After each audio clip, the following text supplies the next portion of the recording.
So, jetzt tust du mir aber meine Knochen einreiben mit dieser Hexensalbe.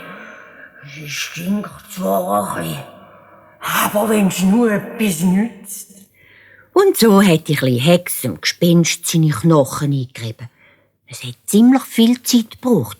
Das Gespenst hat nämlich viele Knochen gehabt und alle haben ihm wehgetan.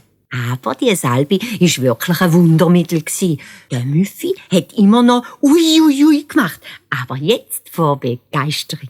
Ui. Tut das gut. Ich fühle mich 100 Jahre jünger.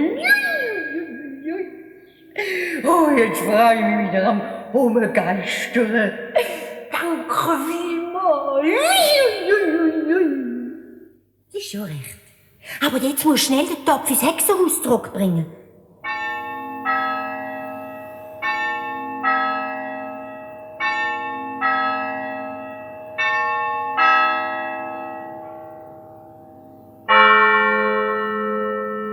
Da hat's Eis geschlagen an der alten Turmuhr und der Müffi sagt: Ui. Jetzt ist es zu spät. Nach dem Eis darf ich nicht mehr außerhalb vom Schloss rumgeistern. Aber morgens Nacht um 12 Uhr bringe ich den Topf ganz sicher wieder zur Märta Berta. Grosses Geisterehrenwort. Hoffentlich hast du wegen mir keinen Ärger.